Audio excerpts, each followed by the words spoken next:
Ako ang inyong Lolo Pael at ito ang aking kwento.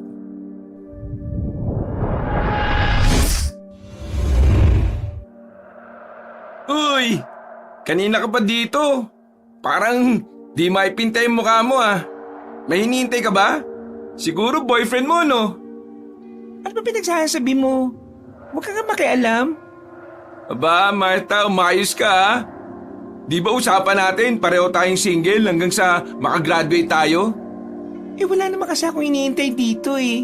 Ikaw yung iniintay ko. Kanina pa. Pagkatapos mo akong ayain na pumunta sa bookstore, eto, pinaghihintay mo ako ng bonggang-bongga. Ang kapal na mukha mo. Tatanong-tanong pa. Pasensya ka na. Nalito ko kasi nagka-emergency. Anong emergency na naman? Sumakit ang tiyan ko. Nagtagal ako sa banyo. Pasensya na. Mabuti pa, halika na nga. Ihatid na kita sa inyo.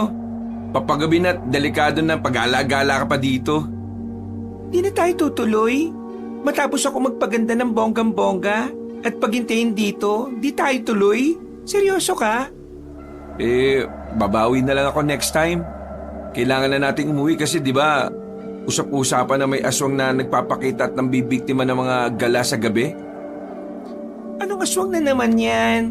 Ang laki-laki mong damulag, naniniwala ka sa aswang. Para magpapakita yun dito, ang dami-daming tao dito. Takot lang naman nun. Ano ka ba? Hindi ka ba na-inform? Ang mga aswang ngayon, mas gusto nang mambiktima sa maraming tao kasi mas marami silang mabibiktima. Saan lupalop ka ba galing at di mo nasasagap ang mga chismis? Parang wala kang kaalam-alam sa mundo ah. Ganda lang talagang ambag mo sa earth. Kalalaking tao naniniwala sa chismis. Halika na. Umuwi na tayo. Kanina ka pa nga hinahanap ng nanay mo eh. Andun kanina, nasa lubong ko. Di ko lang nasabi kung nasaan ka eh. Kasi pati ako mapapagalitan. Mamaya pagdating sa inyo, sabihin mo na lang na nakita kitang nakikipag-date. Ay nako, sinasabi ko sa'yo, subukan mo lang. Subukan mo lang, Jeff, siraulo ka talaga. Ay, sandali lang. May bibilin nga pala ako. O sige, bilisan mo eh. Hintayin mo ako dyan. Oo na. Yan na naman hintay-hintay eh. Wala na akong ginawa kundi maghintay. Teka, ano yung nilalaro mo sa kamay mo? Patingin naman yan oh. Anong nilalaro? Wala naman ah. Meron. Ayan oh, tinatago mo. Ano ba kasi yan? Wala kang pakialam kung ayaw ko ipakita sa'yo. Grabe naman yan, napakadamot. Sanay na ang dalawa sa ganoong klase ng badagulan. Matagal na rin kasi buhat na nagsimula ang kanilang pagkakaibigan.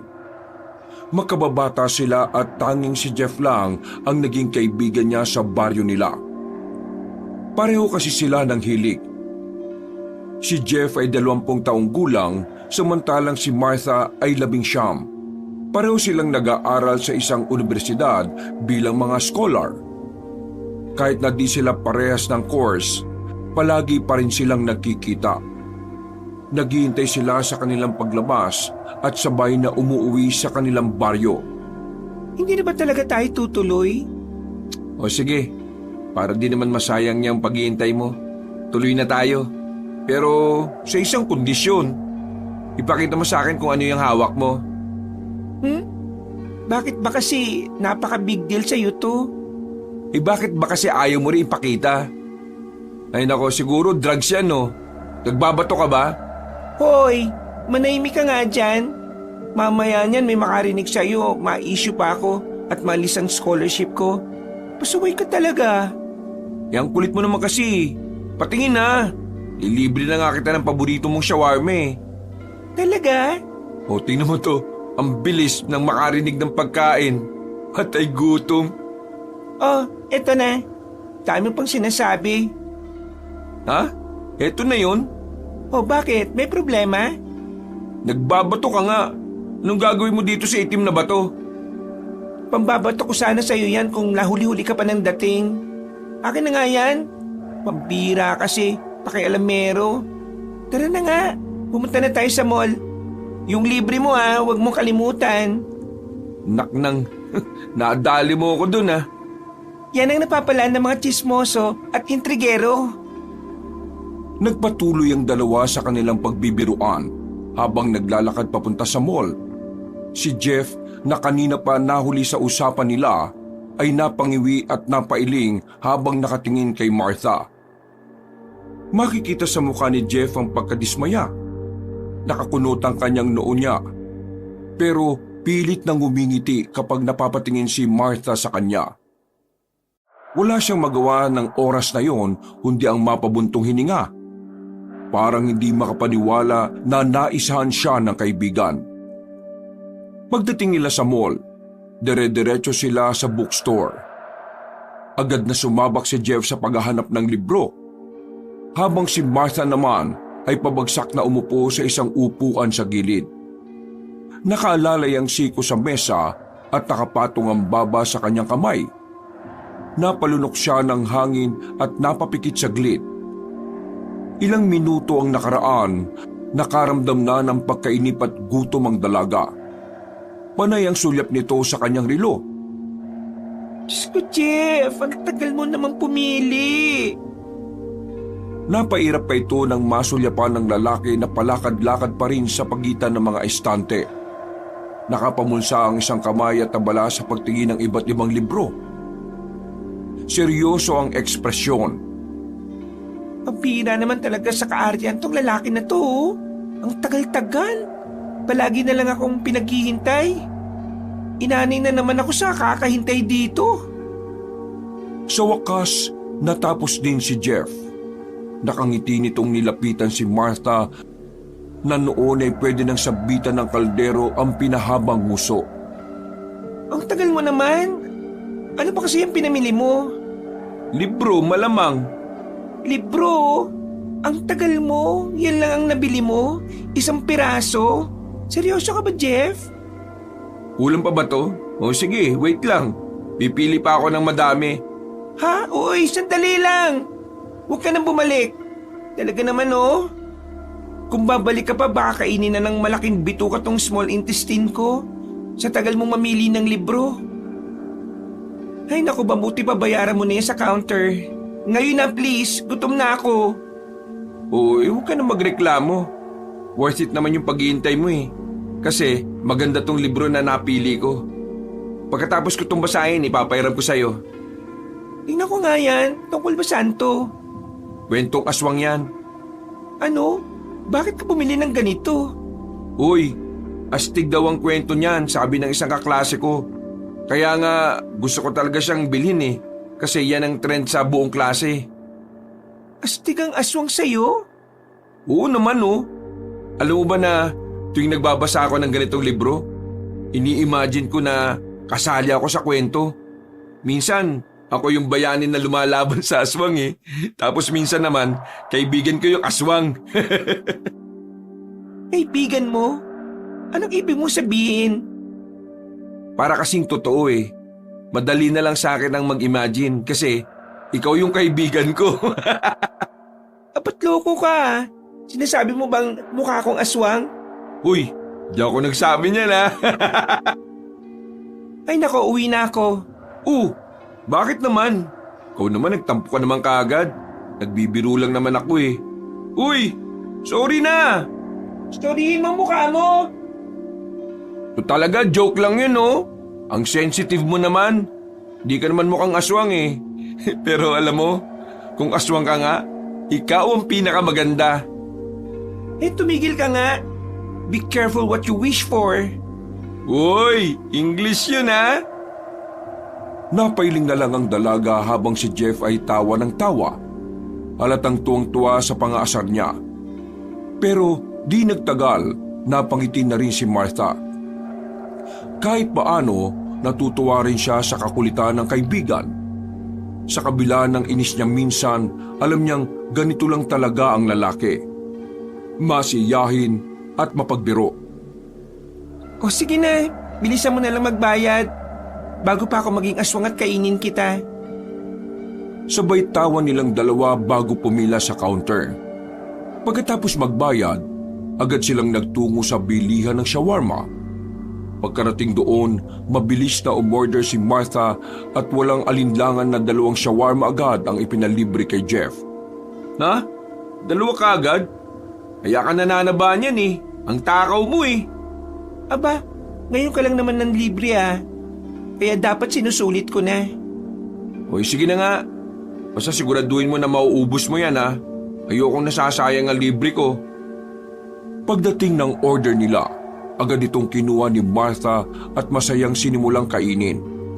Si Jeff naman ay napangiti habang pinagmamasdan ng kaibigan. Kahit anong asar niya, alam niyang ito rin ang isa sa mga bagay na gusto niya kay Martha.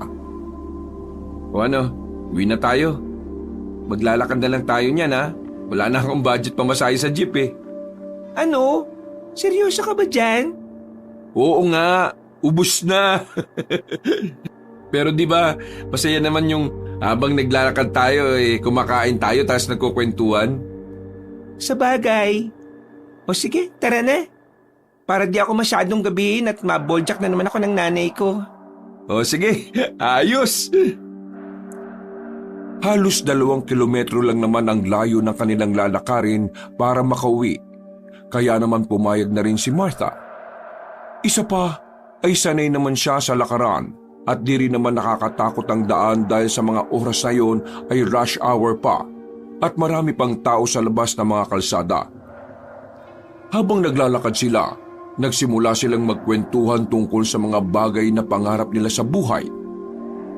Talaga bang gusto mo maging teacher? Di ba mababaw lang ang pasensya mo? Ano kapag napuno ka? Baka manapakan na lang bigla ng estudyante mo.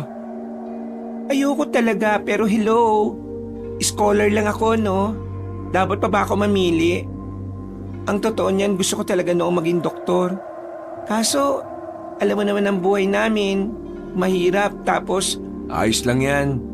Importante, makapagtapos tayo. Ako naman dati sundalo gusto ko. Kaso ayaw ng inang ko eh. Delikado daw. Alam mo naman ako, gustong gusto ko nga yung may adventure eh. Yung may thrill. Ano gusto mo? Yung nakikigera? Yung magulot maingay? Hindi naman sa ganun. Ewan ko ba? Di ko may paliwanag eh. Kung bakit parang sa utak ko, minsan naboboring ako at gusto kong maranasan yung may kalaban sa mga bundok o gubat. Ganun. Talaga bang gusto mo? Oo nga. Madali lang naman to pa rin ang pangarap mo na yan eh. Maski di ka maging sundalo, pwede ka pa rin makipaglaban. Ha? Talaga? Paano? Basahin mo yung aswang story mo. Doon, tsak habang nagbabasa ka, para ka na rin nakikipaglaban. Napakamot ng ulo si Jeff. Akala niya ay seryoso ang kaibigan. Sa bagay, pwede na rin yun. Yung makikipaglaban ako sa mga aswang tapos may agimat akong hawak yung umiilaw-ilaw yung mata ko tapos may kuryente sa mga kamay ko. Ha? Wala namang ganun Huwag kang maniwala sa mga fiction no? Meron ngang aswang eh. Bakit hindi ako maniniwala sa agimat? Ay naku, aswang na naman. Ay teka, kwento mo sa akin yung sinasabi mo kanina tungkol dun sa usap-usapan sa baryo, yung tungkol sa aswang na gumagala. Nagsimula lang naman yung kwentong yun dahil doon sa natagpo ang bangkay, doon sa isang bakanting lote malapit doon sa may sementeryo. Babae yun Yung bangkay niya halos nagkagutay-gutay, tapos wala nang laman loob. May nangyayari ba talagang ganyan? Kawawa naman yung babae. Meron nga. Palibhasa, di ka kasi lumalabas ng bahay niyo eh. Kaya palagi kang nahuhuli sa balita. Alam mo naman di ba, na taong bahay lang naman talaga ako. Di naman ako mahilig sa mga ganyan-ganyan eh. Kaya nga mag-iingat ka palagi. Huwag kang gala ng gala lalo na sa gabi. Kasi di naman natin alam ang disgrasya kung kailan darating eh. Sa bagay, tama ka naman. Pero sigurado ba sila na aswang yung may gawa? May saksi ba sa nangyari? Baka naman si Raulo at bangag na adik lang may gawa nun. Ano ka ba? Di kayang gawin ng tao yung ganong karumal-dumal na krimen, no? Saka isa pa, aanin naman ng adik ang laman loob ng tao. Iihawin niya? Saka, alam mo, sabi nila, malinis yung lugar ni walang bahid ng dugo. Maski yung mismong bangkay. Ganun na ganun kaya yung nababasa ko at napapakinggan ko sa mga horror stories. Ganun pumatay yung mga aswang. Grabe ka. Masyado ka talagang invested sa mga ganyang klase ng kwento no? Pero tama ka. Ganyan nga pumatay yung mga masasamang aswang. Ha? Sinasabi ko na nga, Bi. Kunwari ka bang di mahilig sa mga horror books pero umaayon ka naman sa sinasabi ko. Ha? Oo. Minsan may nabasa kasi ako. Kaya nga tinigilan ko na eh. Kasi minsan, yung mga nababasa ko, malayo naman sa katotohanan. Ay, siya nga pala. Malapit ang bakasyon ha. May plano ka bang magbakasyon? Oo. Uwi kasi sila nanay sa probinsya kaya sasama ako. Pwede ba akong sumama? Hoy, anong pinagsasabi mo dyan? Hindi nga, seryoso ako. Gusto kong sumama para naman maka-experience ng probinsya vibes. Wala naman akong gagawin ngayong bakasyon eh. Ay nako, maiinip ka lang doon. Hindi totoo yan. Kasi ikaw ngang numero unong mainipin, lagi kang nasasabi ko umuwi dun eh. Tatanungin ko si nanay kung gusto niya, kung pwede. Sige tanungin mo Pero pwede namang ako na magtanong. Di naman ako nung tatanggihan eh. Ilang sandali pa, nasa tapat na sila ng bahay ni na Marta. Bumagal ang lakad nilang dalawa habang papalapit sa lumang bahay na gawa sa kahoy at may bubong na yero. May maliit na bakuran nito na napapalibutan ng iba't ibang halaman. May gumamela sa isang tabi at ilang paso ng orchids na halatang alagang-alaga. Sa isang sulok, may nakasabit na duyan. Bahagyang gumagalaw dahil sa mahina ngunit preskong hangin ng gabi. Sa loob ng bahay, maririnig ang mahinang tunog ng telebisyon. May amoy ng nilulutong ulam na sumalubong sa kanila. Bango naman ang ulam nyo. Pwede bang makikain? Bakit? Kumakain ka ba ng adobong tao? Ha? Anong adobong tao? Wala, biro lang. Sus, akala ko naman kung ano na. Pero seryoso, ano bang ulam nyo?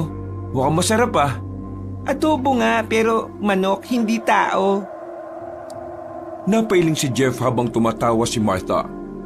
Pabiro siyang tumingin sa kaibigan at kunwari umatras ng isang hakbang.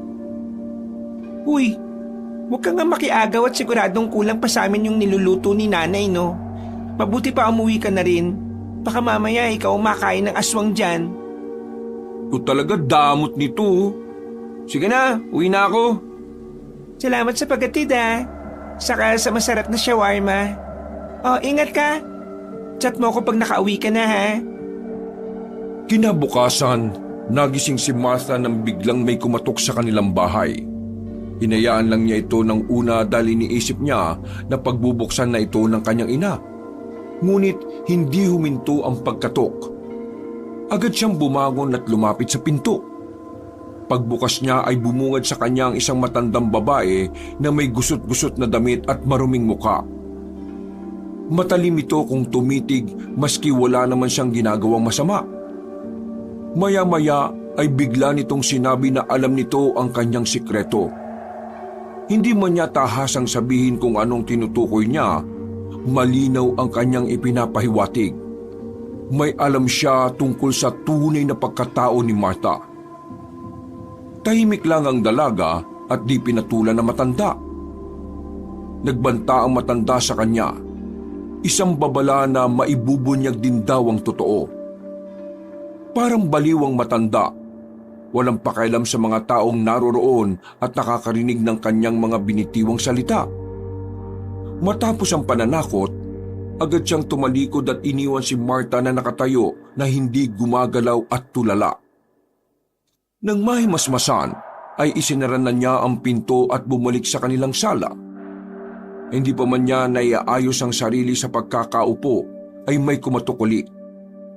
Mabilis at walang pinagkaiba sa katok kanina. Nainis siya at pabiglang binuksan ito. Pwede ba tumigil ka na? Kanina ka pa. Di mo ba ako titigilan? Uy! Relax ka lang. Ako lang to. Sino ba kaaway mo? Ang aga-agang init ng ulo mo ah. Ay, ikaw pala, Jeff. Wala. May isang matandang baliw lang ang nangungulit sa akin kanina at kung ano-anong pinagsasabi. Matandang babae? Ano yung suot? Nakaitim ba? Tapos magulo yung buhok? Ha? Yun nga. Bakit alam mo? Yun nga yung dahilan kung bakit ako pumunta dito. Alam mo ba kagabi, may napansin akong matandang babae na nakatitig na matagal sa bahay nyo. Hindi ko lang nasita kasi natakot din ako eh. Galit na galit yung mukha niya. Tapos, para siyang may binubulong-bulong. Hindi nga ako nakatulog kagabi kasi palagi kong iniisip kung ayos lang ba kayo. Masama kasi talaga yung kutob ko sa matandang yun. Baliw lang yun na naligaw dito. Mabuti nga umalis na eh. Basta, mag-iingat kayo ha. Di naman natin alam kung anong sadya nun sa inyo eh. Yun lang ba sadya mo dito? Oo, yun lang. Ay, saka nga pala. Magpapaalam na ako sa nanay mo kung pwede ako sumama sa inyo. Wala siya dito. Bumalik ka na lang. Baka na malengke. O sige. Babalik ako ha. Makalipas ang halos 2 linggo, bakasyon na nila sa eskwelahan. Nag-iimpake na ng kanyang gamit sina Martha. Maagang maaga pa ay nasa bahay na nila si Jake. Pumayag kasi ang nanay ng dalaga na sumama nga ito sa kanilang pagbabakasyon. Hindi naman nahirapan ang binata na magpaalam dahil matagal na itong kaibigan ng kanilang anak at pinagkakatiwalaan nito ng pamilya. Masaya ang binata dahil sa wakas ay mararanasan na nito ang buhay sa probinsya. Laki kasi siyang tagalungsod at dahil wala na siyang magulang at sa kamag-anak na lang din nakikitira, ay wala naman siyang alam na probinsyang uuwian. Sumakay sila ng bus sa terminal pauwi ng Bicol. Habang nasa biyahe at palayo na sila sa lungsod, agad na naramdaman ng binata ang kaibahan ng hangin. Mas presko, mas sariwa. Excited siya sa posibilidad na makakita ng malawak na taniman ng palay, ilog, bukid, bundok at iba pa. Sabik din siyang makatikim ng mga pagkaing wala sa lungsod. Habang tumatakbo ang sasakyan, unti-unting nagbago ang tanawin mula sa matataas na gusali at abalang lansangan patungo sa malalawak na bukirin at matatayog na puno. Sa loob ng bus, may ilang pasaherong natutulog. May mga nakatanaw lang sa labas at may mga abala sa pag-uusap. Isa sa kanila ay isang matandang lalaking may dalang basket ng prutas na paminsan-minsang napapatingin kay Martha na tila may nais sabihin. Hindi naman ito pinansin ng dalaga, ngunit napansin niya ang kakaibang tingin na matanda. Bes, malayo pa ba tayo? Oo. Gabi na eh. O ba't ka kasi sumama? Di ba sabi ko malayo ang probinsya namin? Tapos ngayon nagrereklamo ka? Mukha ba ako nagrereklamo? Nagtatanong lang naman. Bawal na ba magtanong? Pagkakamalang kang may attitude ah. Manahimik ka na lang kasi. Tingnan mo, ikaw lang maingay dito sa bus. Napapaghalataan kang ignorante eh. Grabe ka naman. Pero may napapansin kasi ako kanina pa eh. Ano yun? Yung matandang lalaki. Kanina pa nakatingin sa'yo. Ang creepy. Ay naku, wag mo na pag-aksayan ng oras yung matanda. Hayaan mo na siya. Baka ngayon lang nakakita na maganda. Alam mo, napapansin ko, itong mga nakaraang araw parang lapitin ka ng mga katandaan Ay naku, wag ka na nga lang maingay. Wala naman silang ginagawang masama eh. Makalipas ang ilang oras, narating na rin nila ang terminal sa probinsya. Pagbaba ng bus, agad nilang kinuha ang kanilang mga gamit at lumakad papunta naman sa hintayan ng tricycle. Agad silang lumapit sa nakapilang sasakyan at sinabi ang kanilang destinasyon. Tumango ang driver na magkasundo sila sa bayad. Naupo sa loob si Martha at ang kanyang nanay samantalang si Jeff ay sa likod. Tuwang-tuwa ito sa kanyang bagong karanasan. Ang makipot at mabatong daan ay palikuliko. Minsan pataas, minsan pababa. Karamihan sa mga nakikita niyang bahay ay gawa sa mga kahoy at pawid. Nilanghap niya ang hangin. Probinsya na nga. Grabe, ganda dito. Tsakong mag-i-enjoy talaga ako sa lugar na to. Para ko nasa ibang mundo eh, oh. Narinig niyang bagyang tumawa ang driver matapos niyang sabihin yon. Di niya namalaya na napalakas pala ang pagkakasabi niya. Hindi siya nayamot bagkus ay natawa na din siya at bagyang nahiya. Oh, narito na tayo. Para na po dyan sa tabi. Paghinto ng sinasakyan nilang tricycle, isang matanda ang agad na lumabas sa kanilang bahay at tila kinikilala kung sino ang mga dumating niyang bisita. Lola! Ay, nako, apo ko. Ang apo ko pala. Kumusta na po kayo? Aba, habang tumatanda lalong gumaganda ha? Ano pong sekreto? Eh, wag mo lang akong pinabola. Alam ko namang kulubot na ako at mahina. Eh, sino ba yung kasama mo, ha? Ay, aba, ikaw pala, Amelia. Mabuti naman at naisipan niyo akong dalawin. Hinalikan ng kanyang nanay sa pisngi ang matanda. Pero kalaunay nagpaalam na ito at naunang pumasok na sa bahay dahil naiihi. Hinatid na lang nila ito ng tingin. Sumantala, kumunot naman ang noo ni Lola Rosita nang makita si Jeff. At sino naman yung kasama mo? Boyfriend mo ba? Hala, Lola? Hindi po. Kaibigan ko po yan. Gusto raw maranasan kung paano ang buhay dito sa probinsya. Magandang gabi po. Kumusta po kayo? Mabuti naman at nagkaroon ka ng kaibigan doon. Aba, gwapo ang batang ito, ah. Ay nako, hindi naman po. Slight lang. Oy, halina kayo. Tara na dun sa loob. Mabuti na lang pala at naparami ang luto ko ngayon. May kakainin kayo galing sa biyahe. Anong ulam, La? Ay nako, huwag ka muna maghanap ng ulam at hindi pa ako nakakapangaso. Saka na lang ha. Sa ngayon gulay lang ang nandyan. Nangangaso ho kayo? Di ba yun yung nanguhuli ng hayop sa gubat? Kaya niyo pa po ba? Aba, hindi porket matanda na ako at ugod-ugod hindi ko nakakayanin. Isang lipad lang yan, may mahuhuli na ako. Po? Naku, Lola, wag mo naman takutin yung kasama ko. Baka mamaya maniwala sa sinasabi nyo. Ikaw naman kasi, tanong ka ng tanong eh. Kanina ko pa sinasabing manahimik ka na lang dyan. Yan tuloy, pinagtitripan ka ni Lola. Akala ko naman kung ano eh. Kaya pala. Anong kaya pala? Kaya pala ganun ang ugali mo. May pinagmanahan ka.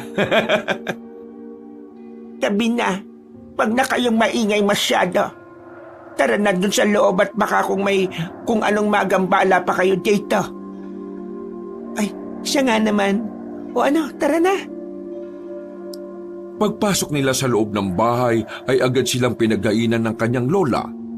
Nang matapos ay itinuro sa kanila ang silid kung saan sila matutulog. May hiwalay na tulugan si Jeff, samantalang magkasama naman sa kwarto si Martha at ang kanyang ina. Ang matanda ay may sariling silid din. Bagamat luma na ang bahay, ay may kalakihan ito. Gawa ito sa mga matibay na materyales, mga kahoy na kamagong at nara. Para itong sinaunang bahay, mga bahay ng mayayamang tao noong panahon ng mga mananakop sa bansa. Kinagabihan, agad na nakatulog si Jeff. Marahil dahil sa pagod sa mahabang biyahe. Ngunit sa kalagitnaan ng kanyang mahimbing na tulog, bigla siyang naalimpungatan. May narinig siyang kaluskos sa labas ng bahay. Banayad noong una, pero unti-unting lumalakas. Parang may matatalas na kuko na kumukuskus sa kahoy na dingding. Napadilat siya at pinakiramdaman ng paligid. Tahimik ang buong bahay. Tanging ang mahihinang huni ng kuliglig ang maririnig mula sa labas. Subalit ang tunog na yon, hindi normal. Hindi ito basta kaluskos ng hayop o sanga ng puno na tumatama sa dingding. Ito ay mabigat, matalim at may halong kakaibang paghinga. Malalim, parang mula sa isang nilalang na hindi dapat naroroon. Napatayo si Jeff. Sinubukang sumilip sa maliit na siwang ng bintana. Madilim sa labas, pero may anino siyang naaaninag. Hindi niya maaninaw kung tao ba ito o hayop. Pero sigurado siyang hindi ito basta dumaan lang. Naroroon ito, nakatayo sa tabi ng bahay. Parang may inaabangan o binabantayan. Mabilis na naglaro sa isip niya ang iba't ibang eksena mula sa mga horror stories na dati niyang binabasa. Madalas niyang iniisip kung paano siya kikilos kung sakaling makaharap niya ang ganitong sitwasyon. Pero iba pala kapag totoo na itong nangyayari. Napalunok siya. Iniisip na nananaginip lang siya o kaya ay namamalikmata. Pero nang marinig niya ang malakas na pagaspas ng pakpak na papalayo, napagtanto niyang di lang yun basta imahinasyon lang. Kinabukasan, nagising siya sa maingay na kaskas ng walis tingting sa bakuran. Nang buksan niya ang bintana ay agad niyang nakita si Martha na iniipon ang mga winawalisang mga tuyong dahon. Masakto, gising ka na. Sarap ng tulog mo ah. Martha, pwede ba tayong mag-usap? Ay naku, mamaya na yung usap-usap na yan. Marami pa akong ginagawa. Labas ka na dyan at mamaya kakain na tayo. Sumunod nga ang binata. Lumabas siya ng kanyang kwarto. Pagdaan niya sa kusina, nakita niya si Lola Rosita. May kasama itong matandang lalaki. Ay, sino to? Bakit may lalaki dito? Ay nako, yan yung sinasabi kong kaibigan ng apo mo. Di ba nasabi ko yan sa'yo kagabi? Nasabi mo na. Wala naman akong matandaan na. Ang sabi mo lang uuwi dito ang anak mo at yung apo mo. Wala kang sinabi na may kasama sila. Napalunok si Jeff nang marinig ang pinag-uusapan nilang dalawa. Lalo pa at nakita niyang may hawak itong itak na puno ng dugo at kasalukuyan itong nagtatagtad ng karne. Matalim kong titigan siya na matandang lalaki. Mabuti na lang at pumasok na sa loob ng bahay si Martha. Lolo, huwag niyo naman pakatitigan ng gusto baka malusaw. Salamat, Martha. Sino ba yan? Nobyo mo? No, hindi ko nobyo to, no? Ew! Uy, grabe ka namang mandiri. Sige na, tama na yan. Huwag mong takutin ang bata. O siya, marami pa kaming ginagawa dito ng lola niya. Mabuti pa doon na lang ako sa balkon maghahanda ng agahan natin. Ikaw ba, Jeff, nagkakape? Ipagtimpla mo nga ito, Martha, nang madagdagan ng konti yung nervyos. Naku, wag na po, Lola. Baka di nakayanin. Ay siya nga po pala, saan pa nagpunta si nanay? Madaling araw pa po siya umalis Di pa po ba siya nakakabalik? Hindi ko alam, iha. Di naman siya nagpaalam sa akin. Pero alam mo naman yung nanay mo. Kapag nauuwi dito ganyan ang gawain. Dahil pang dalaga sa kakagala. Ipinaganda na sila ni Lolo Rosita sa labas. Nang matapos ay bumalik na ang matanda sa loob. Ano yung kinakatay nila? Ay, yung ba? Maliit lang na baboy mo yon. Nahuli ni Lolo kagabi. May baboy mo dito? Madami. Punta ka lang dyan sa bundok, makakita ka na. Gusto mo bang sumama minsan kay Lolo o kaya kay Lola na mga aso? Kay Lola, pwede pa akong sumama. Pero dun sa lolo mo, naku, wag na. Natatakot ka kay Lolo? Huwag mong pansinin yun kung nasungitan ka. Mabait yun. Mas mabait pa nga kay Lola yun Talaga? Parang hindi naman Seryoso ako, mabait si Lolo. Nagtataka lang yun siguro. Di masyadong naipaliwanag ni Lola yung pagdating natin kagabi. Halika na, kumain na tayo. May sasabihin pa pala ako. Alam mo ba kaninang madaling araw, nakaramdam ako ng kakaiba? Parang may kumakaluskos sa dingding tapos nakita ko may anino sa labas. Tapos ang panghuli, may lumipad na parang malaking ibon. Kasi maingay yung pagaspas ng pakpak niya eh. Ay nako, marami talaga malaking ibon na lumilipad dito. Tapos yung anino naman na nakita mo, baka si Lolo lang yon nang dumating. Ganun ba? Nagpatuloy sila sa pagkain. Nang matapos sila ay napagpasya ni Marta na ipasyal si Jeff sa baryo para hindi mainip at para makita nito ang magagandang tanawin sa kanilang lugar. Habang naglalakad sila, napansin kaagad ni Jeff ang sementeryo na di kalayuan mula sa bahay ni na Lola Rosita. Simple lang ito. Walang matatayog na puntod. Walang magagarang nicho. Karamihan ay yari sa semento na may lumang krus. Ang ilan ay tila napabayaan na. Balot ng mga gumagapang na damo at lumot. Yung iba naman natabunan ng matataas na damo. Napansin niyang tahimik ang paligid. Parang walang tao, maski madami namang bahay na nakapaligid. Ganun ba talaga katahimik ang baryong to? Oo naman, malayo-malayo sa ingay ng lungsod. Alam mo, ang ganda dito. Bakit kayo umalis at lumipat sa lungsod ng nanay mo? Di naman kami umalis eh. Pansamantala lang naman kasi gusto kong makapagtapos ng pag-aaral. Ganun ba? Pero parang mas gusto mo pa rin dito no? Oo naman, iba pa rin ang pakiramdam kapag nandito ako. Parang mas malaya, mas tahimik, at parang mas ligtas. Ligtas? Parang may ibig sabihin yan Wala naman. Basta, iba lang talaga ang pakiramdam ko dito.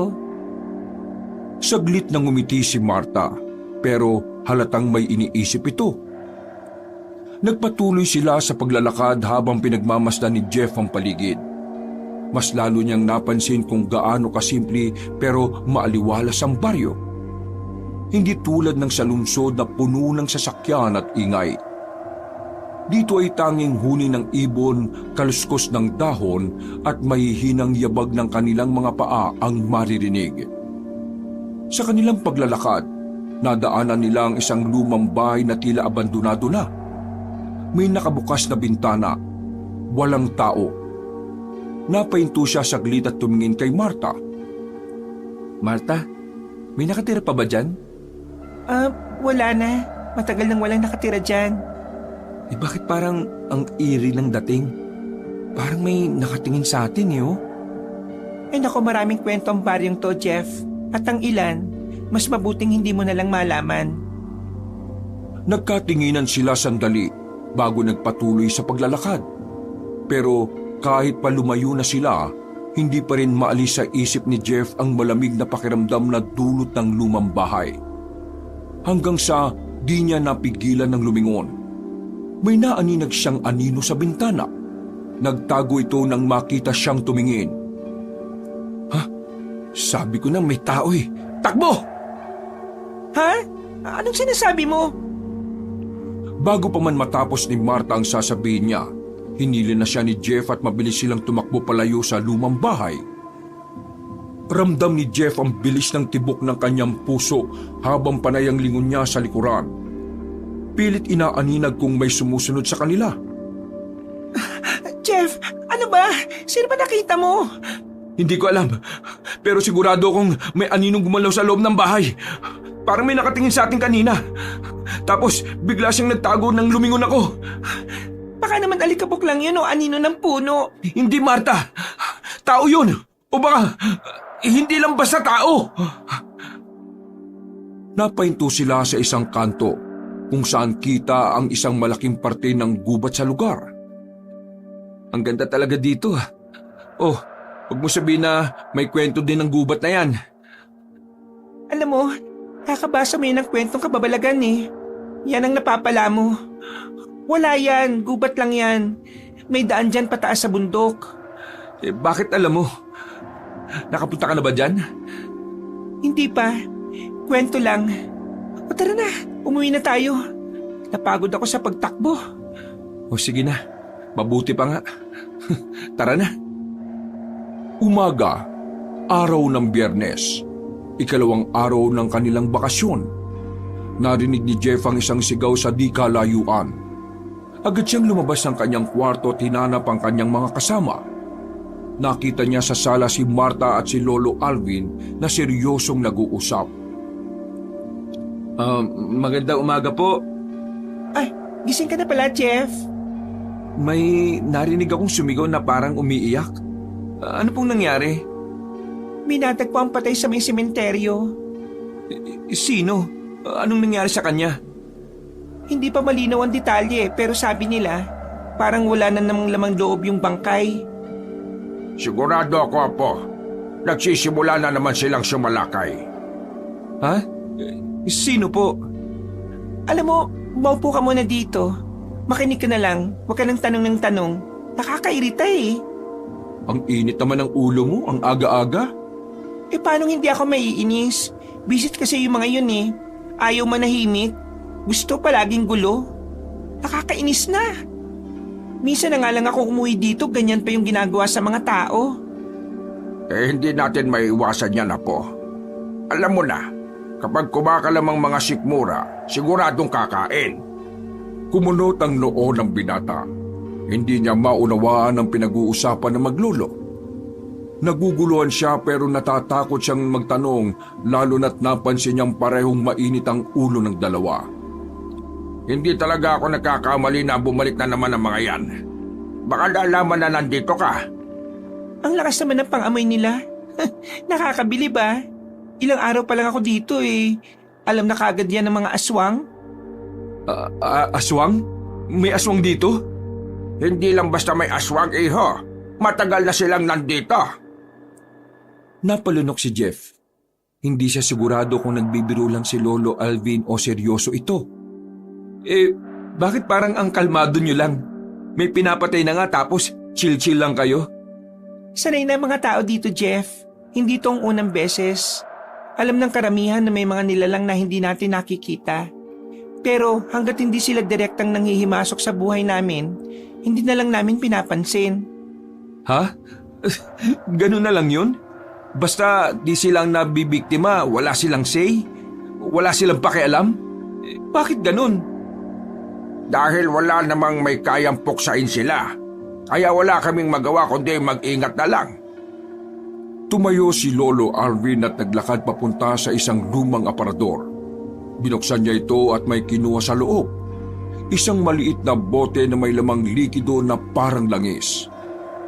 Hindi ka taga rito. Kailangan mo ng proteksyon. Eto, kunin mo. Palagi mong dadalhin yan, ha? Para sa oras ng kagipitan may magamit ka. Ano po ito? Proteksyon mo nga. Para di matakam sa'yo ang aswang. Sige po. Salamat po dito, Lolo.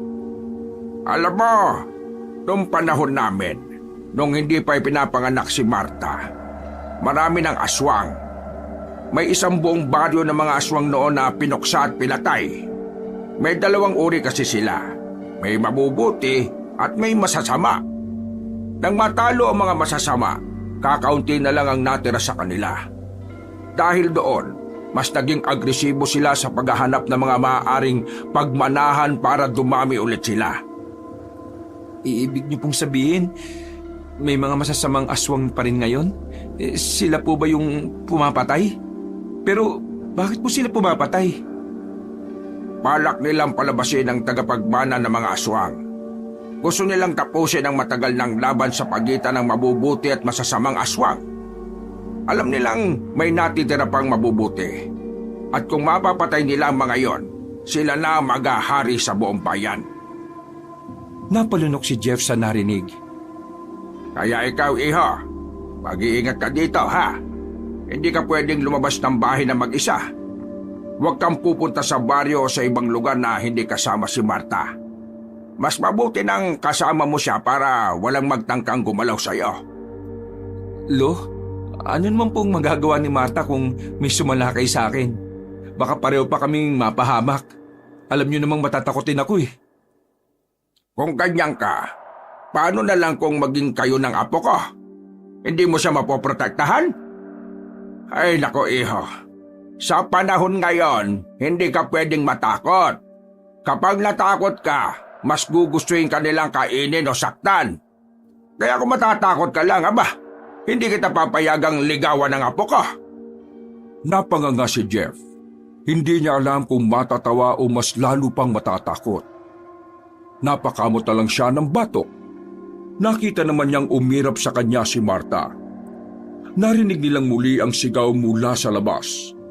Sa pagkakataong ito, mas malakas at mas malinaw. Napatingin si Jeff kina Marta at Lolo Alvin. Naghihintay kung ano ang gagawin ng dalawa. Ngunit sa halip na magmadali, nanatili silang kalmado. Lo, hindi ba natin titingnan kung ano nangyari? Baka may kailangan ng tulong. Gusto mo makita ang nangyari? Sige, halika. Tingnan natin. Sumama ka sa akin. Nag-aalangan si Jeff, ngunit ayaw niyang ipakitang duwag siya. Kaya't kahit na nanginginig ang mga kamay, tumango siya at sumunod kay Marta palabas ng bahay. Pagdating nila sa sementeryo, tumambad sa kanila ang kumpulan ng mga tao. May ilang nakatakip ng bibig. Ang iba naman ay umiiyak. Nakita ni Jeff ang bangkay. Isang lalaking halos hindi na makilala. Nangingintab ang balat nito sa dugo. At gaya ng sabi ni Marta, walang lamang loob. Isko, sino yan? Kawawa naman. Parang si Mang Isko yan. Isang magsasaka dito sa amin nakatira sa dulo ng baryo. Habang nag-uusap-usap ang mga tao, napansin ni Jeff ang isang anino sa gilid ng sementeryo. Hindi niya maaninag ng buo, ngunit parang may 2 pulang mata itong nakatitig sa kanila. Marta, may tao dun oh. Parang nakatingin sa atin. Sinundan ni Marta ang tingin niya at bagyang nanlaki ang mga mata. Ngunit bago pa sila makagalaw, mabilis na nawala ang anino. Tara na, umuwi na tayo. Delikado dito sa labas. Nanlamig ang pakiramdam ni Jeff nang marinig ang sinabi ng kanyang kaibigan. Hindi pa man sila nagtatagal sa bakasyon nila pero ramdam niya'y nasa bingit na agad sila ng panganib. Mahilig siya sa kababalagang kwento pero biruan lang naman nila ni Marta na minsan gusto niyang siya ang bida at maranasan niyang maging karakter. Ang gusto niya ay libro pero hindi sa realidad. Nang marating na nila ang bahay, nakita nila si Lolo Alvin na nakaupo sa harapan ng mesa. May hawak na tabako at tila may malalim na iniisip. Agad nitong inangat ang tingin sa kanila. O ano? Anong nakita niyo sa sementeryo? May patay nga po, Lolo. Si Mang Isko pala yun. Wala siyang laman loob. Napansin ni Jeff na hindi man lang nagpakita ng pagkagulat si Lolo Alvin. Para bang inaasahan nito ang ganitong pangyayari. Mukhang alam niyo to, Lolo. Hindi ka na nagulat eh. Hindi na ako nagulat, Apo. Sa tagal kong nabuhay sa baryong ito, alam ko nang hindi basta-basta titigil ang mga yon. May kinalaman po kaya dito yung nakita kong anino sa gilid ng sementeryo at yung sa may lumang bahay? Parang palagi kong nararamdaman yung presensya nila eh. Para po silang nagmamatsyag, Lolo. Biglang nanigas ang katawan ni Lolo Alvin. Dahan-dahang tumayo ito at tumingin sa labas ng bahay. Para bang may inaasahan siyang paparating. Kung ganon, malamang hindi lang sila basta gumagala. May pinaplano na sila. Napatingin si Jeff kay Marta. Pinaplano? Sa palagay ko alam ko na. Pero hindi pa ako sigurado. Yung pagpaparamdam nila, merong dahilan. So, ano pong gagawin natin? Mag-iingat tayo. Simula ngayon, hindi ka pwedeng lumabas na mag-isa, Jeff. At ikaw rin, Marta. Huwag kayong magpapaiwan sa madilim na lugar, lalo na sa gabi. Lolo, hindi ba natin kayang labanan sila? Kaya, kung alam mo ang tamang paraan. Napalunok si Jeff. Para bang hindi niya lubos maisip na napasok siya sa isang bangungot na hindi na niya alam kung papaano siya makakawala. Ang simpleng bakasyon na inakala niyang puno ng kasiyahan at pahinga, parang di na matutupad dahil sa banta ng aswang. Pagdating ng gabi, sila lamang ni Marta ang natira sa bahay. Nag-uusap sila sa harapan ng mesa. Marta, ilang araw na rin ito. Pero bakit di pa bumabalik ang nanay mo? May pinuntahan ba siya? Dinalaw? Merong inaasikaso yun na mahalagang bagay. Sila lolo, nasaan? Bakit tayong dalawa lang ang nandito? Nagpunta sila sa lamay ni Mang Isko. Ah, ganun ba? Bakit hindi ko napansin na umalis sila? Kanina naririnig ko lang sila. Silang dalawa ni Lola Rosita. Ba't ganun? Bigla na lang nawawala yung mga tao tapos minsan naman biglang lumilitaw. Aswang din ba kayo? Paano kung sabihin kong oo? Matatakot ka ba? Ano? Yung tungkol sa masasama at mabubuting aswang dito sa baryo dati. Totoo daw yun. Nagkaroon talaga ng laban ng ganon. Natalo na mabubuti ang mga masasama. Pero sabi ni Lolo Alvin, hindi tumitigil ang mga aswang na yon para muli silang makapagparami. Pero kasabay din nun, nambibiktima rin sila ng mga tao. Alam mo, aaminin ko parang nagsisisi na ako na sumama sa iyo Seryoso ka ba? Bakit? Nakakatakot pala dito sa inyo Ang daming misteryo. Ang daming nagpaparamdam. Wala ka naman dapat katakutan lalo na kapag nandito ka sa amin. Dito sa bahay. At bakit naman?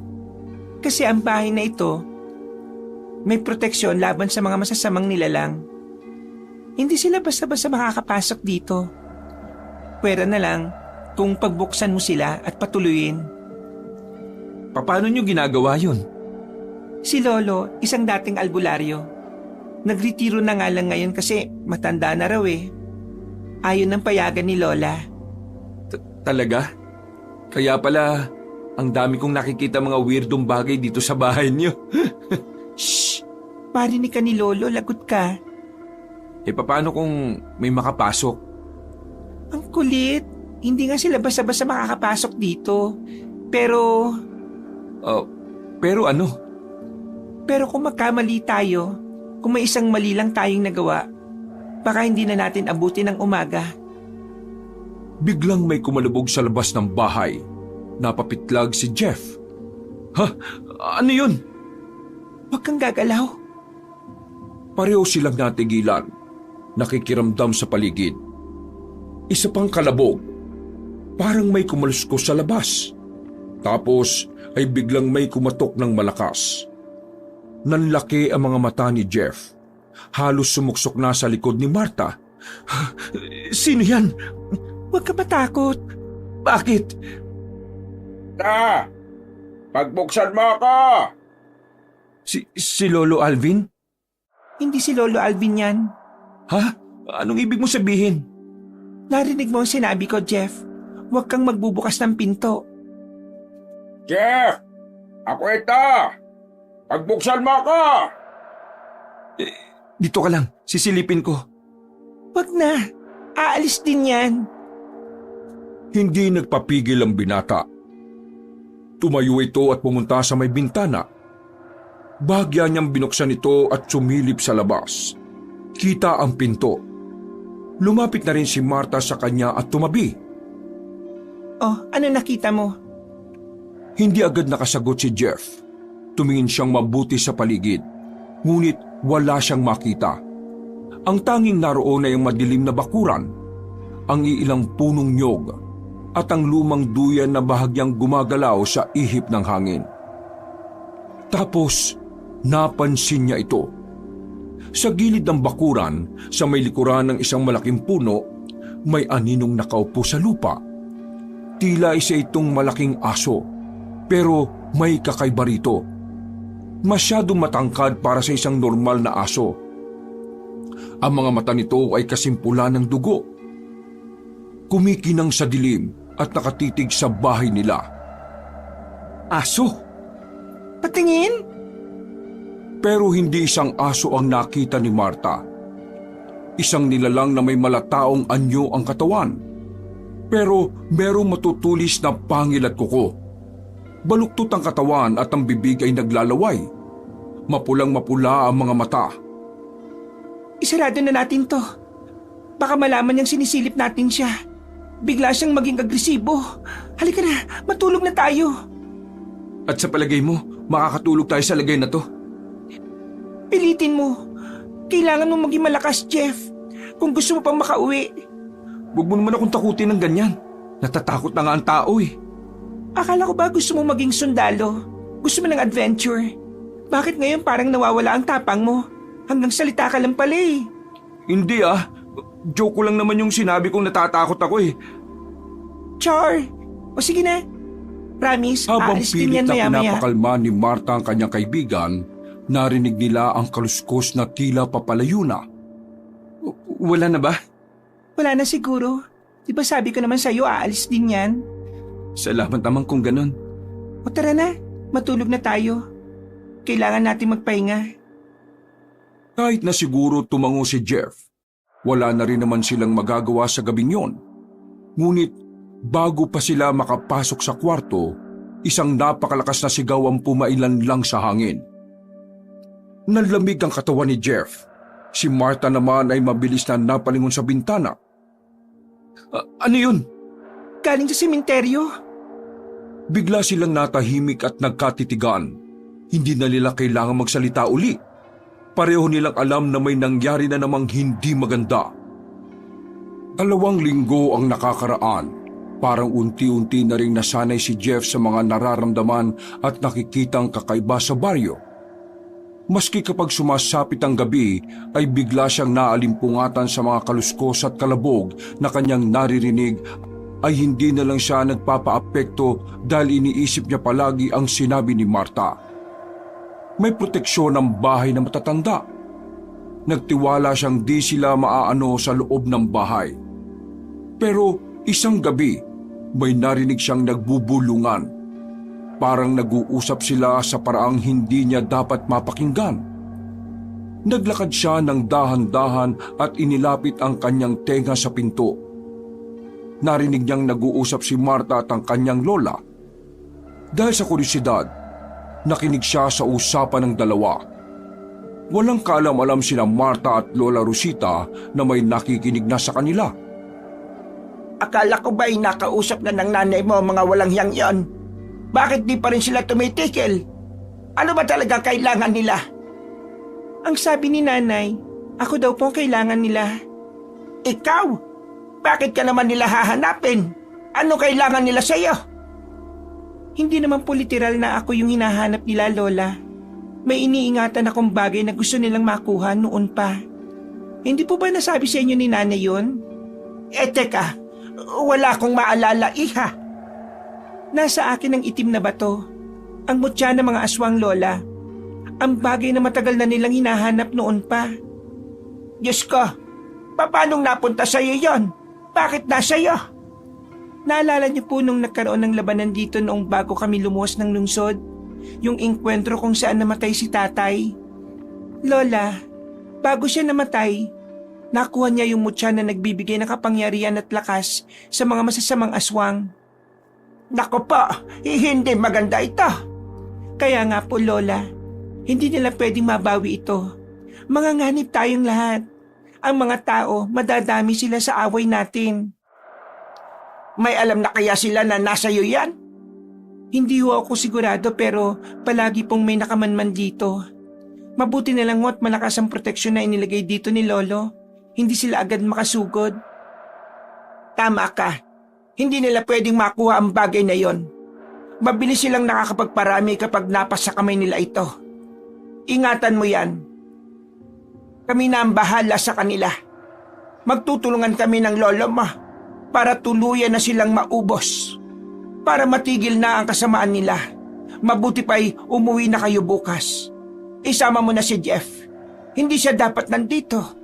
May ipit siya sa muling pagsiklab ng gera. Pero Lola, hindi ako pwedeng umalis dito.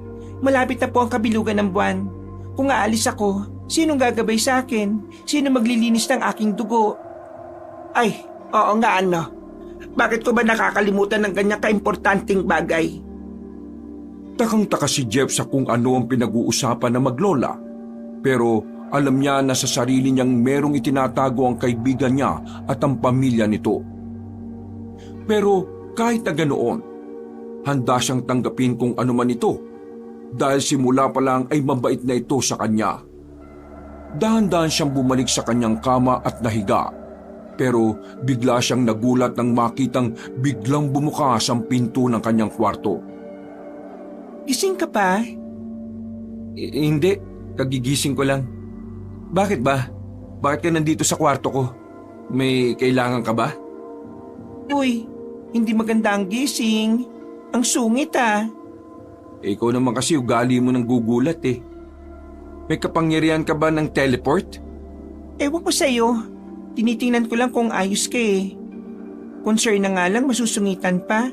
Che, may inuwing merienda sila Lola. Aayain lang naman sana kitang kumain eh. Hating gabi na. Ano naman? Di ba uso naman ang midnight snack? Bakit ba hindi ka makapaniwala na uso rin yun dito? Anong bang merienda? Pritong atay. Tara, kain tayo. Ayoko.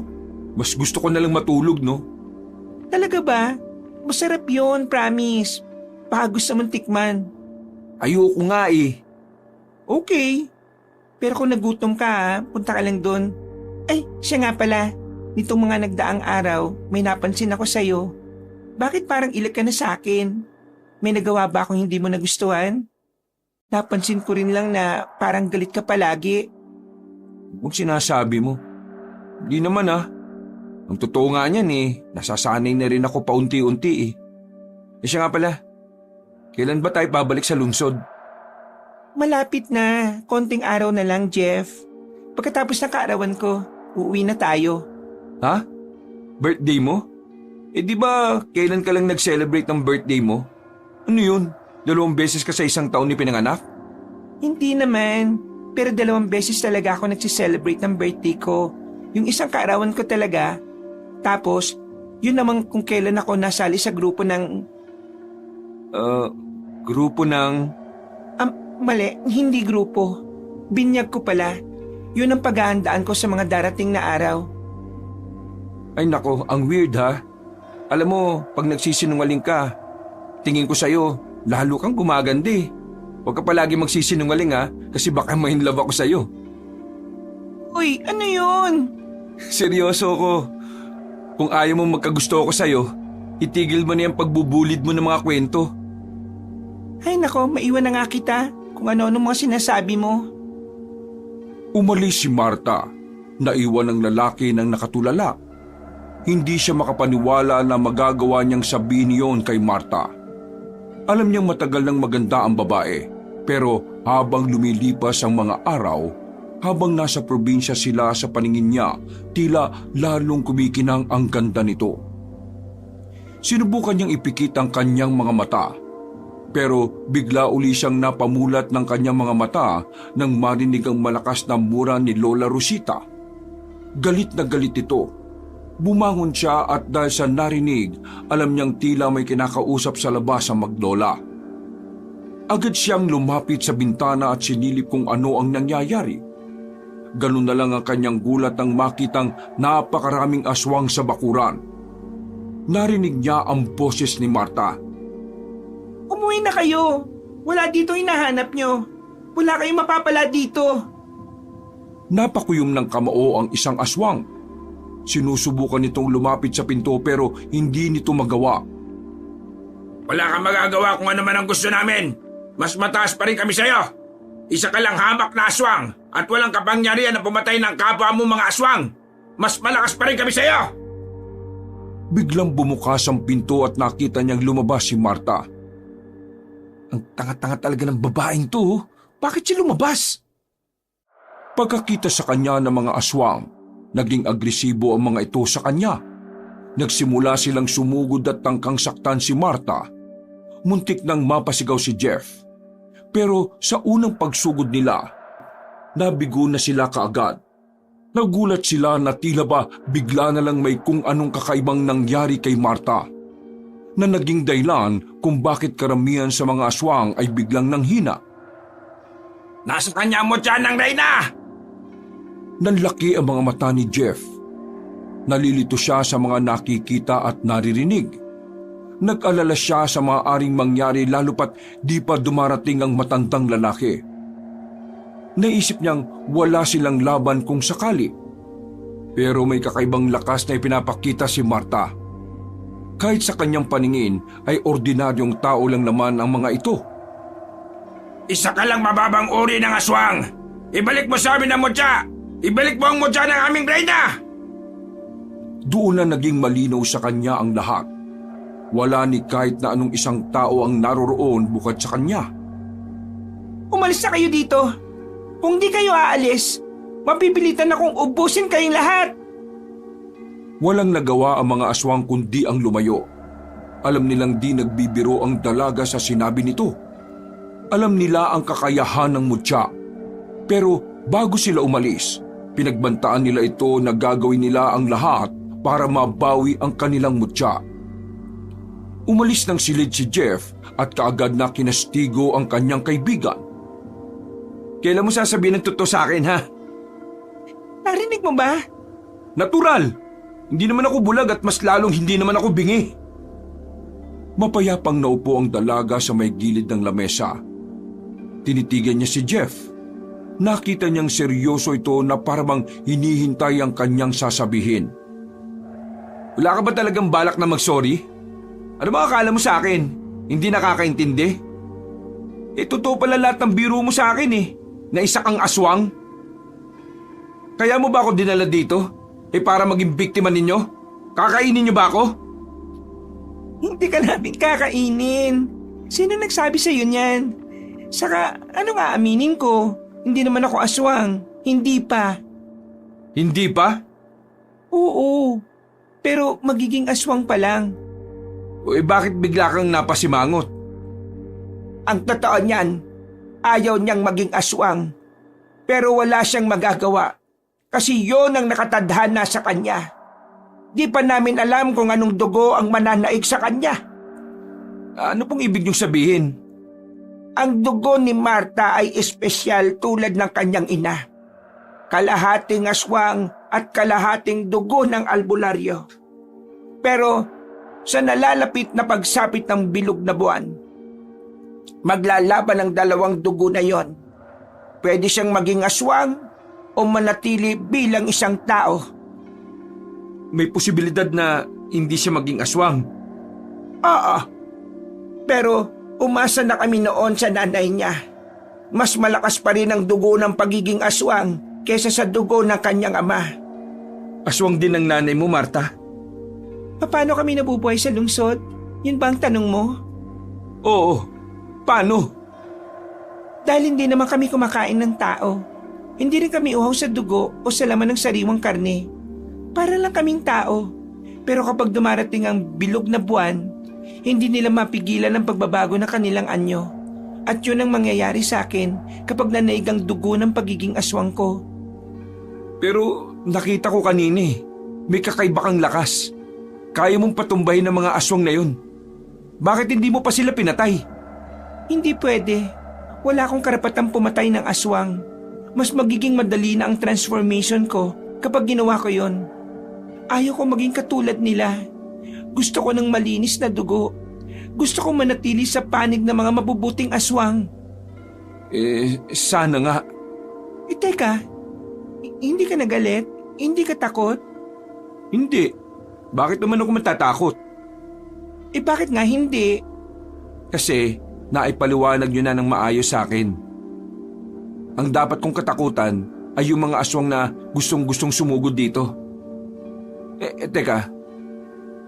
Ano yung kinukuha nila sa'yo? Yung mutya. Ano bang mutya yun? Yung itim na bato.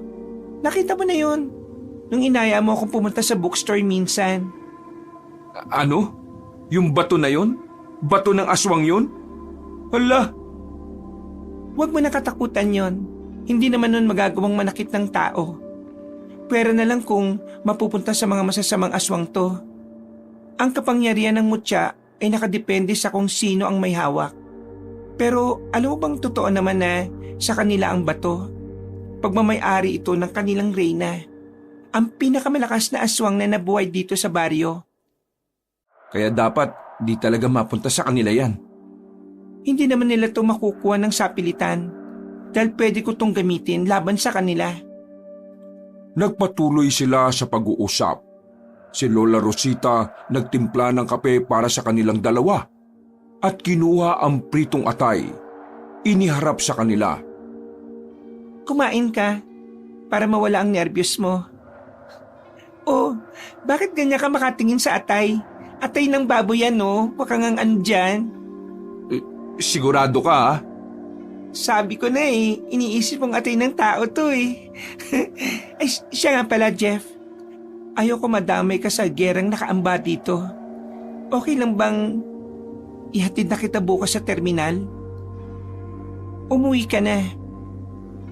Hindi na nakasagot ang lalaki dahil muli siyang nakarinig sa labas ng mga yapak. Tapos ay biglang may kumatok. Nagkatinginan silang tatlo. Ituloy nyo na lang yan. Dumating na ang lola niya. Nang buksan nito ang pinto, nakita nilang seryosong-seryoso ang mukha ng matanda. Ano yung nabalitaan ko? Sumugod ba sila dito? Mga walang iya. Di na talaga natuto ah. Lolo, alam na nilang nasa akin ang mutya. Nako, malaking problema to. Hindi natitigil ang mga yun na mabawi sa iyo, mutya. Pero hindi tayo pwede magtago na lang na magtago. May responsibilidad tayo sa baryong ito. Hindi natin pwedeng takbuhan ng mga tao. Ano pong gagawin natin? Kailangan natin maghanda. Tapusin na natin yung mga aswang-aswang na yan. Baka po may tutulong ako. At sino naman to? Bakit may lalaki dito sa bahay? Lolo, halika na mahal. Mabuti na'y matulog na tayo. Nagpalitan ng tingin sina Jeff at Marta. Baka sa kanilang muka ang labis na pag-aalangan. Pumasok na ang dalawang matanda sa kanilang silid.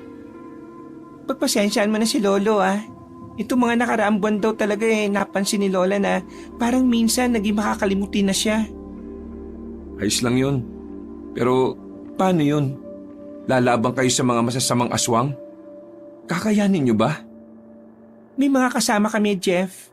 Maraming mabubuting aswang ang mga nasa baryong to. Hindi lang kami. Matapos mag-usap, pumasok na sila sa kani-kanilang kwarto. Halos 2:00 na madaling araw. Hindi makatulog si Jeff. Paulit-ulit siyang nagpapalit ng posisyon sa kama. Pero hindi mawala ang kaba sa kanyang dibdib. Hindi dahil natuklasan niyang aswang si Marta, kundi dahil sa naalaman niyang may laban silang haharapin.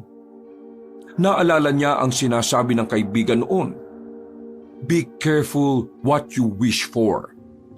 Hindi niya inakalang mangyayari ito sa totoong buhay. Akala niya, gusto lang niyang makaranas ng kakaibang karanasan pero hindi niya naisip na magiging bahagi siya ng isang tunay na panganib. Oh, kumusta ang tulog mo? Parang di ka na yata nakatulog ah. Ang laki ng eye bags mo oh. O ano, nakaready na ba yung mga gamit mo? Maga kitang ihatid sa terminal. Mauna ka nang umuwi. Susunod na lang ako. Talaga bang kailangan ko na umuwi? Baka lang kasi may maitulong ako eh. Hindi pwede. Ayaw kita madamay sa gulong to, Jeff. Hindi ko kaya na masaktan ka.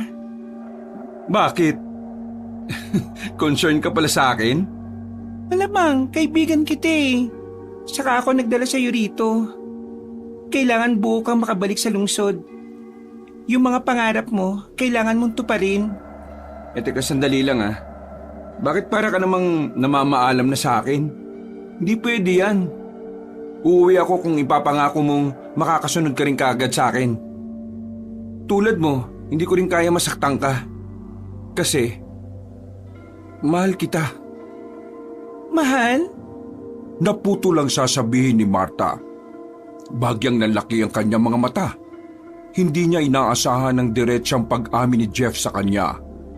Ilang saglit siyang hindi nakapagsalita.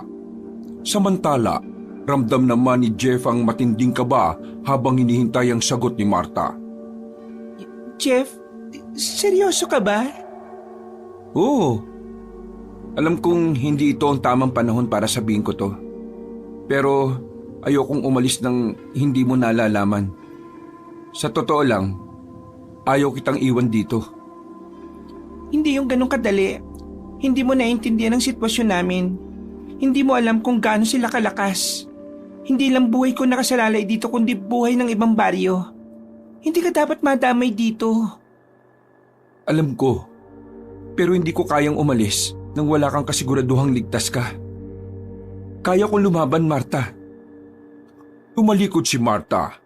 Pilit na itinatago ang luha sa kanyang mga mata. Ayaw niyang makita ni Jeff ang kahinaan niya. Hindi siya sanay na may nag-aalala para sa kanya sa ganitong paraan.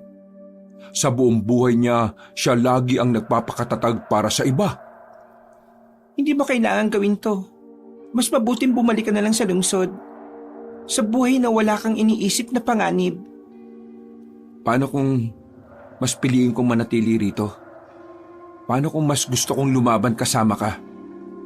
Di pwede. At di na magbabago ang desisyon kong yon. Sige, kung yan ang gusto mo. Tahimik na inayos ni Jeff ang kanyang mga gamit.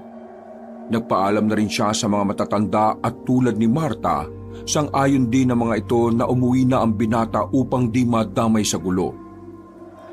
Habang nasa loob ng tricycle ang dalawa, ay hindi sila nag-uusap. Walang umiimik at walang nagsasalita.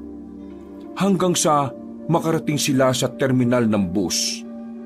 Doon pa lang siya kinausap ng babae. Mag-iingat ka sa biyahe. Huwag mo na akong alalahanin. Salamat, Marta. Pero sana ikaw din. Mag-iingat ka.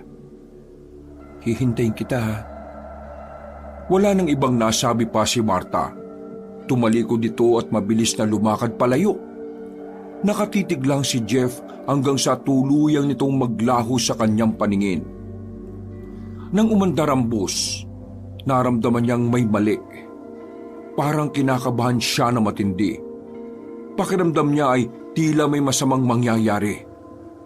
Hindi nagtagal, humara siya at bumaba agad ng bus. Mabilis siyang naglakad pabalik at sumakay ng tricycle. Nagpahatid siya sa baryo ni na Marta. Pero isang hindi inaasahang pangyayari ang naganap. Ang tricycle driver, ibang direksyon ang dinaanan. Uy, teka, saan niyo ko dadalhin? Pero hindi sumagot ang driver. Bagkus ay ngumisi lang ito at nagpatuloy sa kanyang pagmamaneho. Nang makarating sila sa bukana ng gubat, doon sila huminto. Agad na nagsilabasa ng mga kasamahan nito. Pinalibutan siya at agad siyang binihag. Teka, anong gagawin niyo sa akin? Saan niyo kasi ako dadalhin? Bitiwan niyo ako! Mabilis ang sumunod na pangyayari. Nakahulag po si Jeff mula sa pagkakahawak ng lalaki at agad na tumakbo. Ngunit nadapa siya sa damuhan. Ramdam ang sakit sa kanyang tuhod. Nakaramdam siya ng biglang pagkahilo. Dugo ang unti-unting umagos mula sa kanyang bato. May isang lalaki sa likod niya na siyang pumalo sa kanya ng kahoy. Tuluyan ang nagdilim ang kanyang paningin. Pagmulagat ng mga mata ni Jeff, agad niyang naramdaman ang matinding kirot sa kanyang ulo. Pilit niyang inaalala ang nangyari bago siya nawala ng malay. Nasa loob siya ng tricycle. Pilit na tinatanong ang driver. Pagkatapos ay bigla na lang siyang napaligiran ng mga hindi kilalang tao. Mga aswang. Unti-unting nagliwanag ang kanyang paningin at napansin niyang nakatali ang kanyang mga kamay sa isang puno. Nang lumingon siya sa paligid, doon niya nakita ang isang babae na nakagapos ding gaya niya. Walang malay, marungis at halatang hinang-hina. Siya ang ina ni Marta. Nagpumiglas siya. Sinubukang paluwagin ng mga lubid pero masyadong maigpit ang pagkakatali. Maya-maya, may narinig siyang mga yabag. Papalapit sa kanya ang isang lalaking may matalim na titig. Nagising ka na rin sa wakas. Anong gusto niyo sa amin? Hindi ikaw ang mahalaga dito, kundi yung babae at yung mutya. Ngumiti ang lalaking aswang. lumapit at tinawakan ng baba ni Jeff. Pilit siyang pinatingin sa kanya. Ang mutya ay dapat na nasa kamay ng mga totoong nagmamay-ari nito. Hindi niyo makukuha yun. Lalaban si Marta. Lalaban kami. Lalaban? Anong laban niyo sa amin? Hindi mo ba naiintindihan, bata? Wala kang kapangyarihan. Isa kang walang silbing tao sa labanang ito. Humalakhak ang matandang aswang. Muling lumapit ang matanda sa ina ni Marta at tinawakan ito sa buhok. Pero sigurado akong papayag si Marta sa gusto namin. Kung buhay ng ina niya at buhay mo ang nakataya.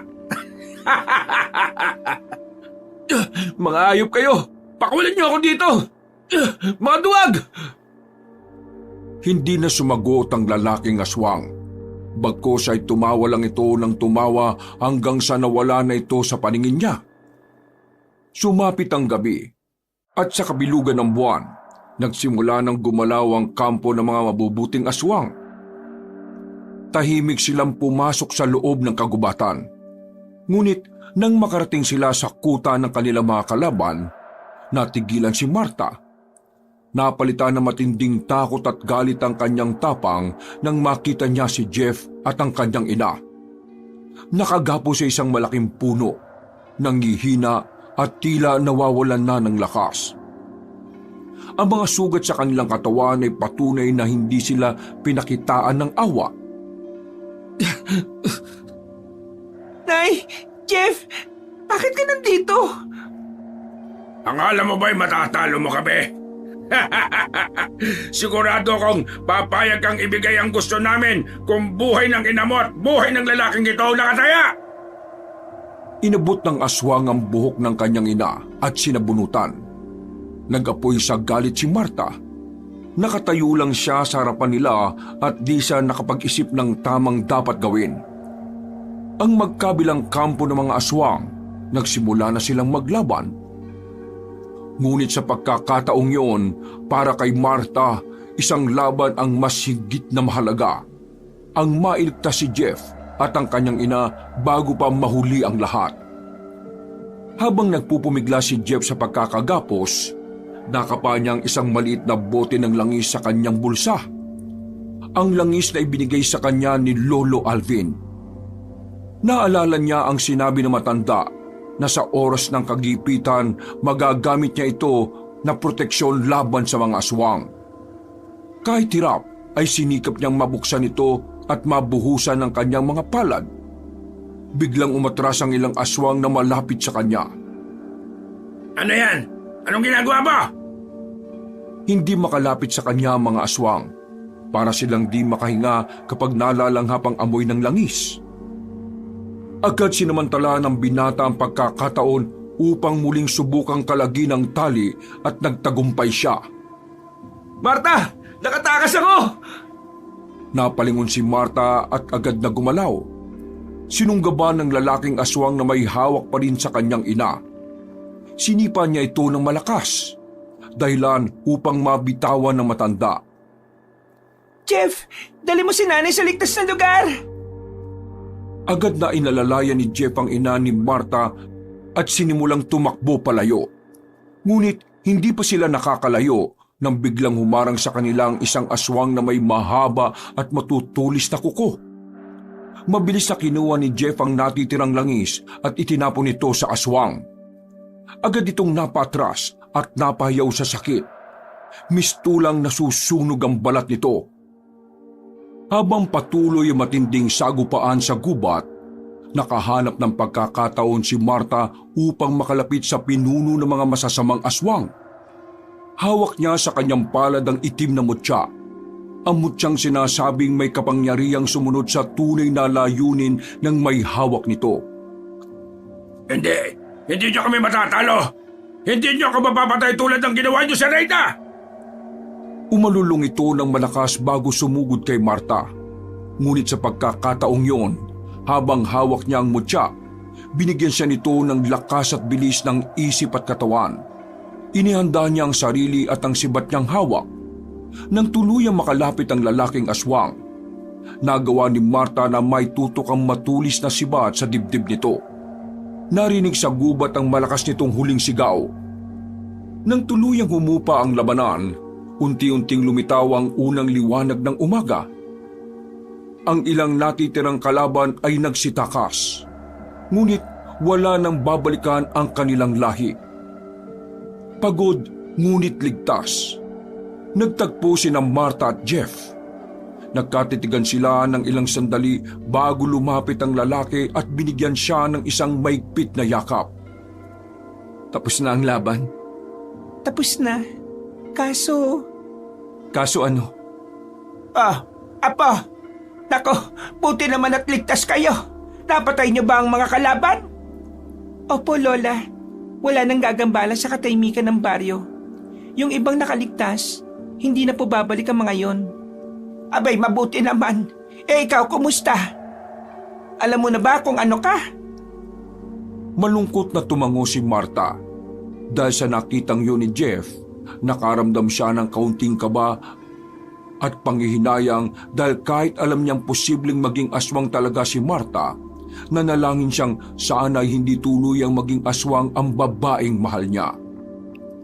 Joke lang, hindi ako naging aswang kagabi. Ibig sabihin, nanalo ang dugo ni tatay at ni lolo sa akin. Sa kabila ng matinding laban at pagkapagod na nararamdaman, isang matamis na ngiti ang sumilay sa labi ni Marta. Alam niyang sa kabila ng mga sugat at sakit ng kanyang pinagdaanan, nagtagumpay sila laban sa kasamaan. Ang kanyang ina ay mahigpit siyang niyakap. Tuwang-tuwa para sa kanyang anak. Si Jeff naman ay mahigpit na humawak sa kamay ni Marta. Isa itong bagong simula para sa ating lahat. Tama. Tama ang sinabi ng binatang yan. Teka, sino ka nga ba? Lolo, siya si Jeff. Ang nobyo ko.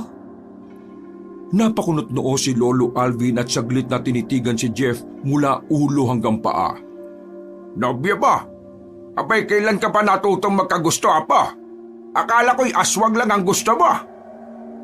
Nahiya si Marta at bagyang napayuko habang si Jeff naman ay napakamot ng batok.